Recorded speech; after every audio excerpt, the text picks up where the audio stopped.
मेरे ही पड़ोसी का एक मोबाइल आया है, क्योंकि लॉकडाउन चल रहा है, अभी कोई क्लासेस ओपन नहीं है, तो जो भी काम आ रहे हैं आसपास के काम ज्यादातर आ रहे हैं।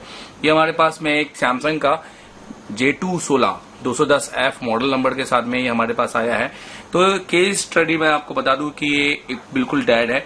तो मैं आपको सारी बेसिक चीज आपको इसमें बताऊंगा कि डेड मोबाइल में आप क्या क्या चेक कर सकते हैं और क्या फॉल्ट आखिरी निकल सकता है। तो सारी चीजें आप देखिए इस वीडियो में और सीखिए कि कैसे बनाते हैं एशिया टेलीकॉम के सारे टीचर मोबाइलों को, क्योंकि आपने देखा होगा एक ऐसा इंस्टीट्यूट जहां पे टीचर्स आते हैं, रिपेयरिंग केस बताते हैं, मतलब देखिए उनका नॉलेज और उसके केस के हिसाब से। और हमारे पुराने बहुत सारे वीडियो 100, 1000 और 2000 के ऊपर के वीडियो को वॉच कीजिए अच्छे से और आप पूरे मन में विश्वास डाल के पॉजिटिव होकर हमारे इंस्टीट्यूट को ज्वाइन कीजिए, ये सोच के कि यही है मुझे जो सिखा सकते हैं। तो चलिए मैं आपको पहले दिखाता हूं। सबसे पहले मैं आपको यहां से दिखाना चाहूंगा, आप देख सकते हैं, ठीक है। तो यहां पर मैं आपको सबसे पहले इसको पूरा पीसीबी को दिखाऊंगा कि कोई वाटर डैमेज तो निशान नहीं है, क्योंकि आपको सबसे पहले डेड मोबाइल आए तो पहले ये उसको आइडेंटिफाई करो, जिसको हम बोलते हैं आई स्कैनिंग। तो आप देख सकते हैं इसके ऊपर के हमने ही निकाले हैं, ये कहीं रिपेयर नहीं हुआ है, ये बिल्कुल एक नया पीस की तरह है। आप देख सकते हैं यहाँ पर ये आपका सीपीयू स्पेक्ट्रम का लगा हुआ है, ये EMCP यहाँ पे लगा हुआ है आपका।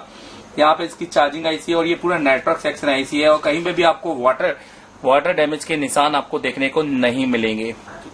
तो आप देख सकते हैं कि यहाँ पर जिस तरह से मैंने आपको बताया। तो चलिए सबसे पहले बैटरी कैरेक्टर की एक रीडिंग भी आपको दिखा देता हूँ, साथ ही साथ आप यहाँ पर मल्टीमीटर को भी देख सकते हैं। यहाँ पर हमारा मल्टीमीटर जो कि हमने डाला हुआ है कोल्ड टेस्टिंग डायोड मोड पे, और यहाँ मैं इसकी लाइट भी जला देता हूँ और मैं इसकी कोल्ड टेस्टिंग करता हूँ यहाँ पर।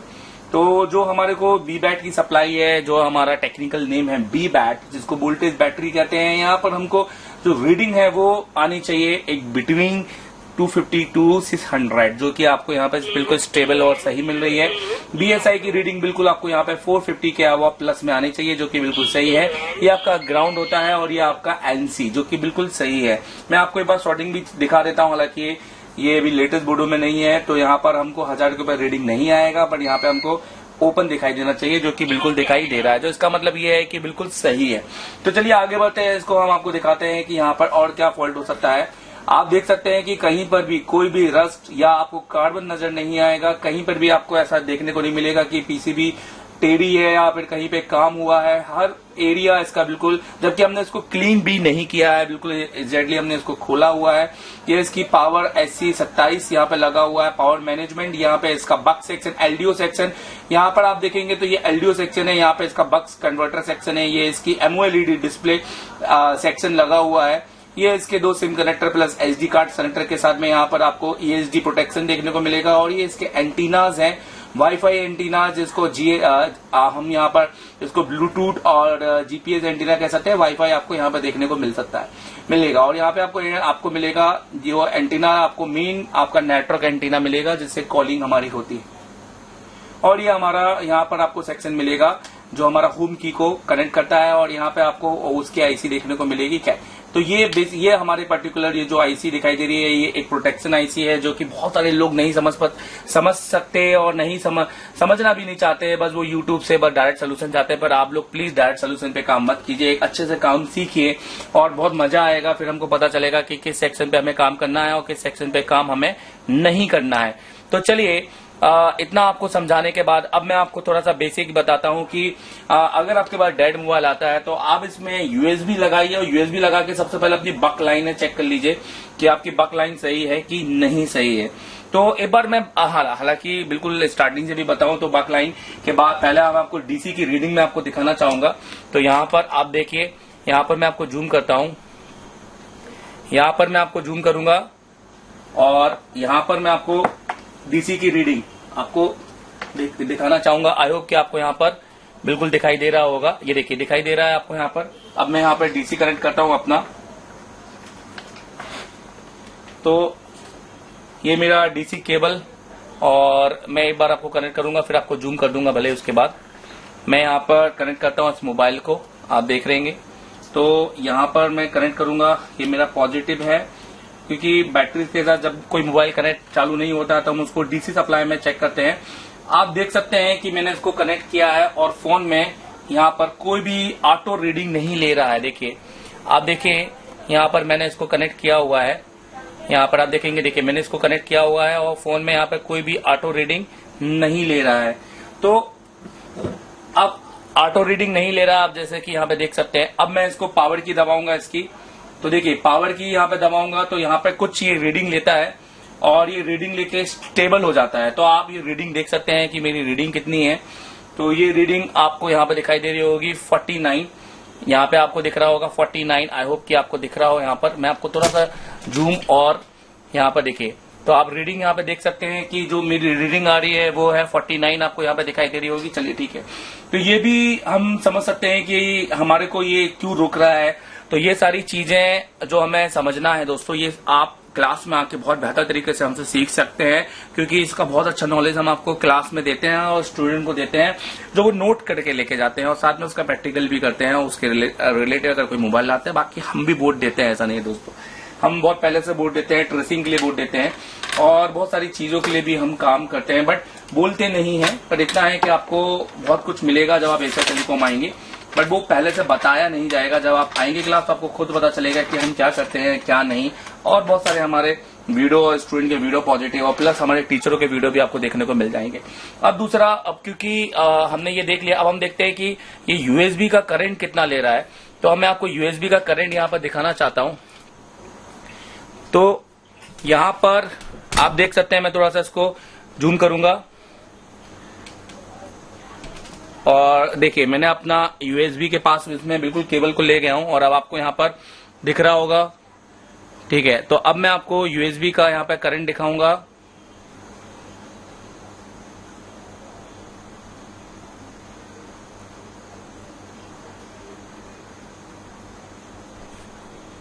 देखिए अब आपको दिख रहा होगा, मैं यूएसबी का करंट दिखाता हूं कि यूएसबी कितना एम्पियर ले रहा है। तो देखिए ये मोबाइल है और यहाँ पर मैं इसको यूएसबी यहाँ पे लगाता हूँ और ये यहाँ पर मैंने यूएसबी लगाया। देखिए यहाँ पर जैसे मैं यूएसबी इसको लगाता हूँ और मुझे एक बार इसको बैटरी के साथ में मोबाइल को लगाना होगा। तो ये मेरा इसकी बैटरी लगा, देखिए ये मैंने मोबाइल को लिया और यहाँ में मैं बैटरी लगा दिया इसका, ठीक है। ये देखिए अब मैं इसका यूएसबी यहाँ पे लगाता हूँ और आप देखिए कि कितने पर रुक रहा है। तो आप देखिए यहाँ पर यूएसबी हमारा कितने पर रुक रहा है और कितना ले रहा है।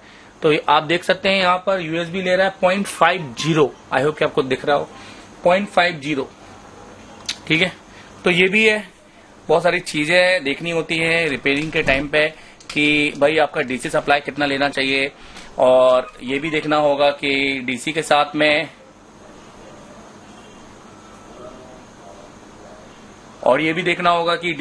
में आपका एम्पियर कितना लेता है। तो जो आपकी चार्जिंग का एम्पियर होता है वो कितना लेता है। तो ये सारी चीजें को ध्यान रखना बहुत ज्यादा जरूरी है, कहाँ वोल्टेज आने चाहिए कहाँ नहीं। देखिए मैं यहाँ पे आपको वोल्टेज भी चेक करके दिखाता हूँ।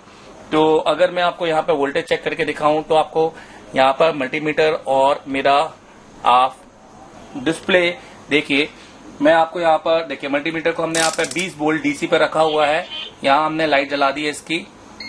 अब यहाँ पे मैं आपको वोल्टेज दिखाता हूँ। तो मुझे ये जो बूस्ट कॉइल है ना, यहाँ पर मुझे 0.9-0.8 वोल्टेज मिलने चाहिए, जो कि मेरे बक लाइन के वोल्टेज होते हैं। बक लाइन क्या होती है बेहतर समझेंगे क्लास में। देखिए 0.9 आप देख रहे हैं कि मुझे वोल्टेज मिल रहा है, 0.9 वोल्टेज मुझे यहाँ पे दिख रहे हैं। देखिए 0 हो गए। मैं आपको थोड़ा सा, आई होप कि आपको मल्टीमीटर पूरा दिखाई दे रहा होगा। देखिए अब मल्टीमीटर आपको पूरा दिखाई दे रहा है। अब मैं आपको वापस यहाँ पे वोल्टेज दिखा रहा हूँ। देखिए 0.9, देखिए 1.1। आप यहाँ पर बूस्ट कॉइल में आप देखेंगे तो यहाँ पर हमको 0.8, 1.4 ये हमारे को वोल्टेज यहाँ पर मिल रहे हैं। और अगर मैं डीसी करंट की बात करूं तो डीसी करंट भी मैं आपको बता देता हूं कि डीसी 4 वोल्टेज बन रहा है कि नहीं बन रहा है, क्योंकि इसमें डीसी टू डीसी आईसी लगी हुई है। क्योंकि इसमें ये सैमसंग का मोबाइल है और इसमें एसएम करके मेरे ख्याल से आईसी लगी हुई है। देख लेते हैं एसएम लगी है कि कौन सी लगी है। तो मैं यहाँ पर वो आईसी एक बार देख लेना चाहता हूँ। बिल्कुल एसएम लगी है मेरी यहाँ पर आईसी।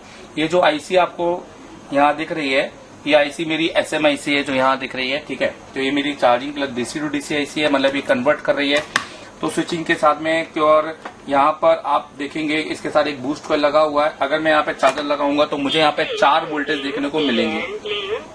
तो देखिए मैंने यहाँ पर मोबाइल में सिर्फ खाली ये लगाया हुआ है, अभी एम्पियर नहीं आएगा, अभी बस मुझे वोल्टेज जरूर मिल जाएगा। तो मैं जैसे ही यहाँ पे लगाऊंगा आपको यहाँ पे देखिए, तो यहाँ पर एक बार चेक करूंगा तो देखिए तो 4 वोल्टेज मुझे पूरे देखने को मिल रहे हैं। और बैटरी कनेक्टर पे भी चेक कर लेता हूँ, तो बैटरी कनेक्टर पे भी 4 मिल रहा है। दैट मीन चार्जिंग आईसी मेरी चार्जिंग सेक्शन मेरा बिल्कुल सही है और पावर सेक्शन भी मेरा बिल्कुल सही है।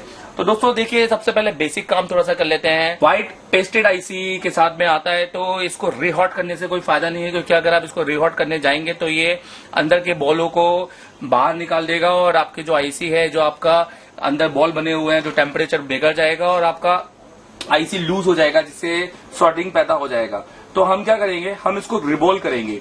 तो हम इसका सीपीयू निकालेंगे और इसको रिबॉल करके इसको वापस लगाएंगे और देखेंगे कि हमारा फोन चालू होता है कि नहीं। तो ये देखने से हमें पता चलेगा कि हमारा फोन चालू होता है कि नहीं।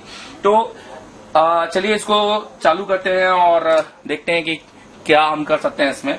तो हमने यहाँ पर ये देखिए ये पीसीबी होल्डर है, मैं इस तरह का यूज कर रहा हूँ, मैकेनिक का। मॉडल नंबर है इसका MR6 Pro, इसका मॉडल नंबर है इसका। तो सेफली तरीके से हमें यूज करना है, कोशिश यही कीजिए।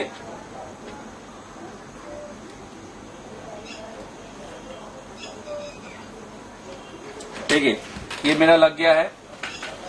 अब मैं सिल्वर टेप का यूज कर सकता हूँ। सिल्वर टेप का यूज करने से फायदा ये होता है दोस्तों कि हमारे आसपास के जो सेक्शंस होते हैं वो कवर हो जाते हैं और उस पर हीट नहीं लगती है। तो मैं जरूर इसका यूज करता हूँ। बहुत ज्यादा ओवर कॉन्फिडेंस में काम नहीं करना चाहिए, जबकि ये बनाई गई है चीजें आपके लिए। आप इसमें येलो टेप, जिसको हीट रेजिस्टेंट टेप कहते हैं, वो भी आप लगा सकते हैं। तो हमारे पास सिल्वर टेप है, हम वो सिल्वर टेप लगा लेते हैं, कोई दिक्कत नहीं है। तो ये हमारी EMCP है हमारा, जो कि एक MMC प्लस रैम का पैकेज है। और इसको आप MMC भी कह सकते हैं, ऐसा कुछ नहीं है, ये सब कहने की बात है, टेक्निकल टर्म्स है ये हमारी। तो आप देख सकते हैं कि जितना मुझे ढकना था उतना मैंने ढक लिया है फिलहाल यहाँ पर। और फिलहाल मेरा सेक्शन सारे प्रोटेक्टेड है यहाँ पर। और अब मैं अच्छे से इसको रिमूव कर सकता हूँ। तो सबसे पहले मैं यहाँ पर किस स्क्रैपर यूज कर रहा हूँ, वो स्क्रैपर आपको बताता हूँ यहाँ पर। तो ये देखिए छिल्ली का मैं स्क्रैपर यूज कर रहा हूँ, 007 इसका नंबर के साथ में। तो ये स्क्रैपर मैं यहाँ पे यूज करूंगा। बहुत ज्यादा पैना स्क्रैपर यूज नहीं करना है आपको। और मैंने हीट जो रखी हुई है यहाँ पर 300 हीट है और 40 मेरी एयर है।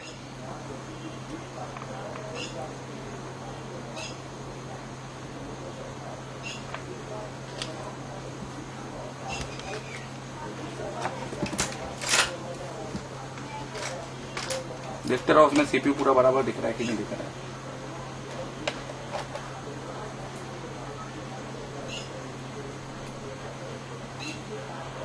दोस्तों अगर आप ये लेयर अच्छे से, मतलब जो आपकी ग्लू की लेयर है वो आप अगर अच्छे से नहीं निकालेंगे तो होगा क्या कि जो साथ के जो कंपोनेंट होते हैं ना, मतलब ये जो कंपोनेंट होते हैं, ये जो लाइन में लगे हुए हैं, ये जो कंपोनेंट होते हैं ये साथ में निकल जाएंगे आपके आईसी के।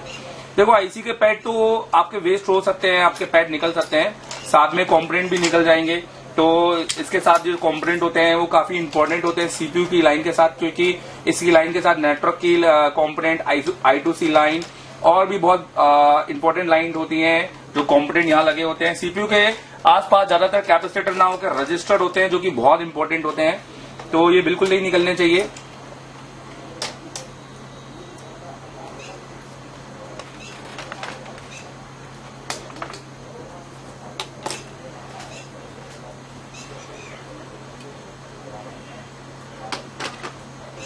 बहुत हल्की हीट में आपको निकालना है।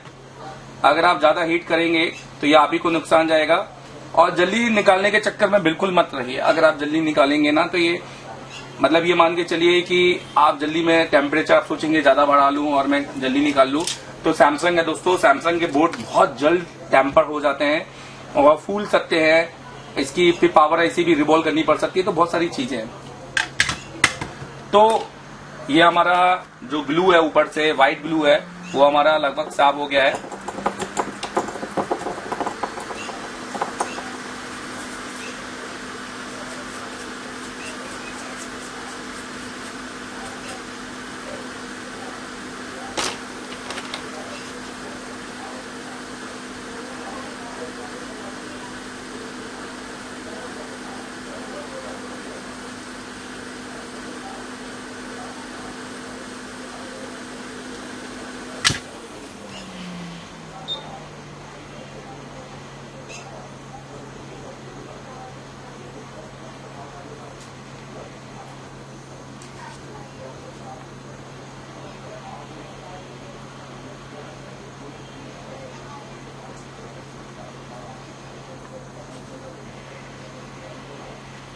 ठीक।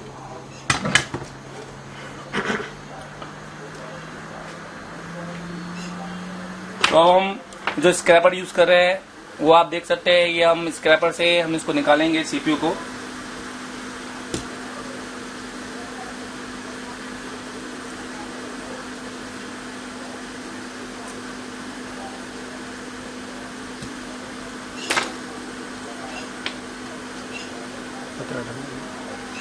तो हम निकालने के लिए ऊपर का थोड़ा सा जो हमारी सील्ड है उसका थोड़ा सा हम भाग कट करेंगे, तो उससे हमारे को बहुत आसानी होगी वो निकालने से। हमको एक प्लेस मिलेगा,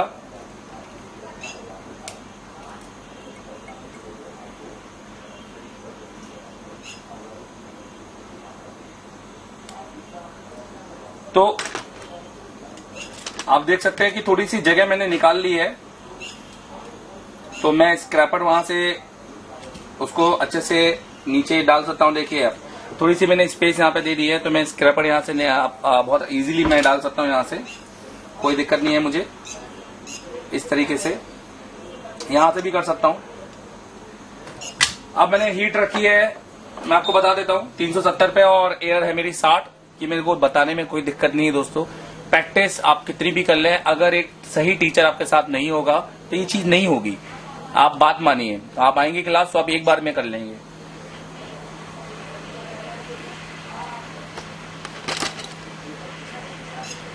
थोड़ा सा पेस्ट डालेंगे हम, लूज होता है उससे, हमारा जो शोल्डर होता है उससे लूज होता है, मेल्ट होता है हल्का सा, क्योंकि पेस्ट है।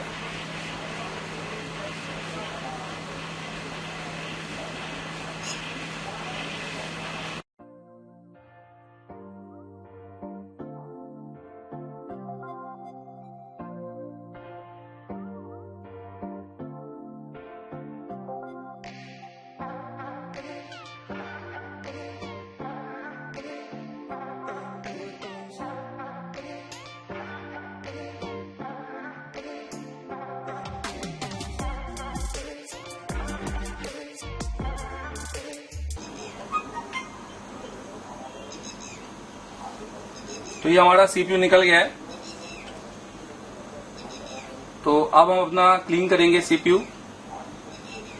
दोस्तों मैं आपको बताना चाहता हूं कि ये जो आपको दिख रहा है ये पीसीबी का एक एनसी सिरा होता है, जो जनरली इस तरह का आपको दिखाई देता है। तो इसको घबराने की जरूरत नहीं है, हम इसको यूवी ग्लू से ढक सकते हैं। और ये जनरली इस सीपीयू के अंदर ये ऐसा पाया ही जाता है, मतलब होता ही है। तो इसको बिल्कुल घबराने की जरूरत नहीं है। तो इसका हम ग्लू साफ करते हैं अभी बहुत अच्छे क्लियर तरीके से। तो ग्लू साफ करने के लिए हमको यहाँ पर जो जरूरत होगी वो पेस्ट हम यहाँ डालेंगे।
कि कोई एनसी तो नहीं है।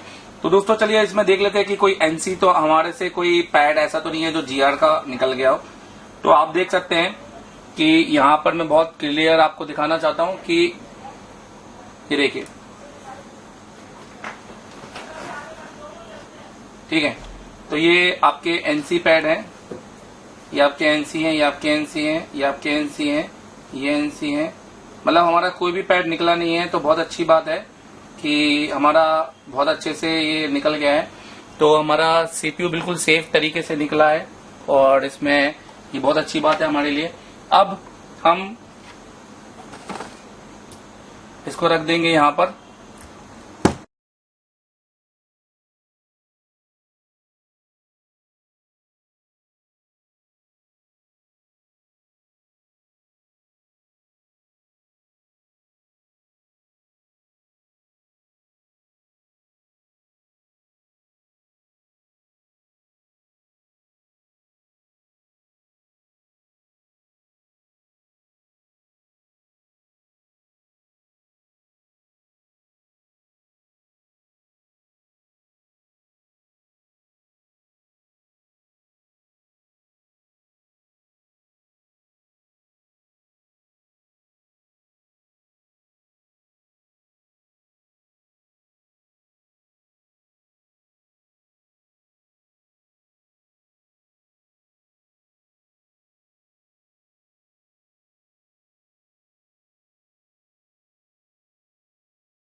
अब मैं आपको सीपीयू दिखाता हूं अपना।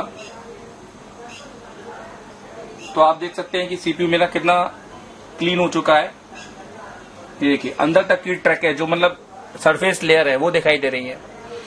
मतलब मेरा सीपीयू बिल्कुल सही है और मेरा कोई भी ट्रैक निकला नहीं है। सबसे अच्छी बात ये है। और जो गोले यहाँ पर आपको ब्लैक नहीं दिख, जो ब्लैक दिखाई दे रहे हैं, जिसपे आपको सिल्वर नहीं दिखाई दे रहा, उसको अपन बनाएंगे। देखिए कैसे बनाते हैं हम।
तो आप रीडिंग देख सकते हो यहाँ पर।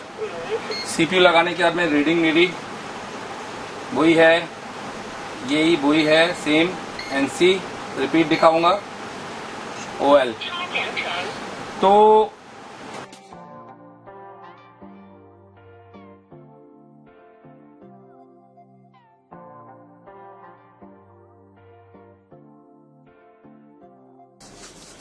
और आप देख सकते हैं कि हमारा फोन ऑन हो चुका है।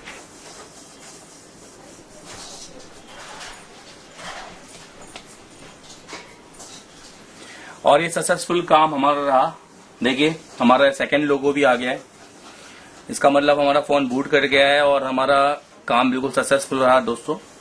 सैमसंग J210F CPU रिबॉल और 0.50 पर जो एम्पियर रीडिंग और 0.50 ही एम्पियर आपकी चार्जिंग। तो ये सब लेने के बाद जाकर हमने इस फोन को ऑन किया। ये देखिए मैं टच भी आपको दिखा देता हूं चला के, तो आप ये देख सकते हैं। ये देखिए टच भी इसका वर्किंग है और होम की लगी नहीं है इसमें, तो सारी चीज ओके है इसमें।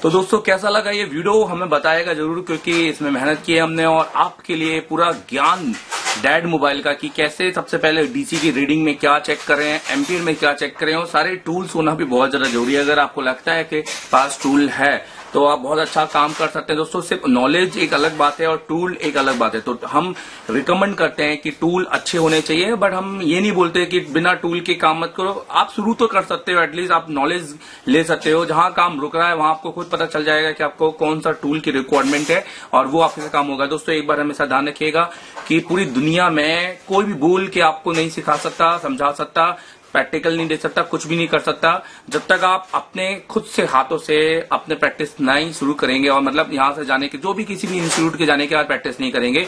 बाकी दुनिया आपसे बोलने की है दोस्तों। अगर आपको प्रैक्टिकल जुड़े रहना है और आपको अच्छा बनना है और अपने लाइफ में पॉजिटिव रहना है तो हमारे साथ जुड़िए, एशिया टेलीकॉम की टीम के साथ जुड़िए और हमें ज्वाइन कीजिए और हमारे जो एडमिशन चल रहे हैं उनको बुक कीजिए। अभी हमारी एडमिशन डेट अभी कुछ भी नहीं है, मतलब कोई एडमिशन डेट हम रिवील नहीं कर सकते क्योंकि अभी कोरोना का जो ये काल चल रहा है इसमें हम कुछ नहीं बता सकते कि हम कब से अपनी क्लासेस चालू करेंगे, पर बहुत जल्द हम अपनी पहली बैच चालू करेंगे। और जो भी सरकार की अनुरूप होगा, जो भी सरकार के चलते जो उनके हिसाब से जो डेट आएगी उस डेट के हिसाब से अपनी क्लासेस चालू करेंगे। पर एडमिशन आप अभी करा लीजिए क्योंकि हमारे पास ऑलरेडी स्टूडेंट बहुत हो गए हैं। आपका एडमिशन जल्दी हो जाएगा और आपकी बैच जल्दी मिल जाएगी। दोस्तों यहाँ आप पढ़ेंगे लगभग 25 से 30 दिन, 25 दिन तो एटलीस्ट आपका 24 से 25 दिन आपकी पूरी क्लास चलेगी। यहाँ आपको 8 से 8 तक क्लास मिलेगी। इवन हमने थोड़ा इम्प्लीमेंट किया हुआ है क्योंकि पूरे 8 से 8 तक चलो स्टूडेंट मानते हैं कि क्लास नहीं भी ले सकते हैं। सो हमने उनको जब हमारे थ्योरी सेक्शन चलेंगे तो हमारी क्लासेस हमने थोड़ा टाइमिंग को थोड़ा सा इम्प्लीमेंट किया, जो आपको यहाँ आने का समय मिलेगा। बहुत मजा आएगा आपको यहाँ पर। और हर एक से आईसी, पावर आईसी, एमएमसी और सीपीयू करवाने का वादा मैं करता हूँ। और अगर आप आते हैं तो आप पावर, सीपीयू, एमएमसी चालू मोबाइल से निकाल के जाएंगे, ये वादा मैं आपको जरूर करूंगा। ब्लैक पेस्टेड काम आप सीख जाएंगे, ये वादा मैं आपको जरूर करूंगा। यूएफआई का बेसिक काम आप बिल्कुल सीखेंगे और उसको अपग्रेड लेवल पे हम आपको लेके जाएंगे, क्योंकि हम भी जानते हैं और कोई एक समझदार टीचर ये जानता है कि कोई भी स्टूडेंट 10 दिन या 30 दिन या 2 महीने में भी परफेक्ट नहीं बन सकता। परफेक्ट कोई भी नहीं है, टीचर भी नहीं है। परफेक्ट बनने के लिए आपको कम से कम 1 साल 6 महीने तो देने पड़ेंगे काम में। और दोस्तों जो लोग, मैं आपको पर्टिकुलर किसी की बात नहीं कर रहा, पर जो लोग 2 महीने 3 महीने किसी इंस्टीट्यूट को ज्वाइन करते हैं और 2 महीने में कोई डैड मोबाइल नहीं बना पाते, तो ये उस इंस्टीट्यूट का फॉल्ट नहीं है। हमारे पास भी बहुत सारे कॉल आते हैं, सर मैं इस इंस्टीट्यूट से सीखा, मैं उस इंस्टीट्यूट से सीखा, अब मैं काम नहीं कर पा रहा। हम सबसे पहले उनको हम कभी भी एडमिशन नहीं देते हैं दोस्तों, क्योंकि हम सबसे पहले उनसे पूछते हैं आप कितने टाइम हुआ आपको किसी इंस्टीट्यूट को ज्वाइन किया। तो उन्होंने बोला 2 महीने पहले ही मैंने ज्वाइन किया। मैंने बोला आपने पूरे 6 महीने भी नहीं दिए उस इंस्टीट्यूट को, तो उसमें उसकी गलती नहीं है। उसने कहीं उसने बहुत अच्छा सिखाया होगा, गलती आपकी है। एक पेशेंट लेस स्टूडेंट या पेशेंट लेस बंदा कभी भी कहीं भी नहीं कर सकता है। आपको भी पता है, डॉक्टरी करने के बाद भी वो सीधा सर्जन नहीं बनता है, उसको प्रैक्टिस करनी पड़ती है डॉक्टरों के नीचे, तब जाके वो सर्जन बन पाता है। बट ये जो जल्दबाजी का जो गेम है ना दोस्तों, ये आपको मिटाना होगा। और ये अगर आप एक दिन मिटा लेंगे तो आप बन जाएंगे जो आप बनना चाहते हैं। Thank you very much.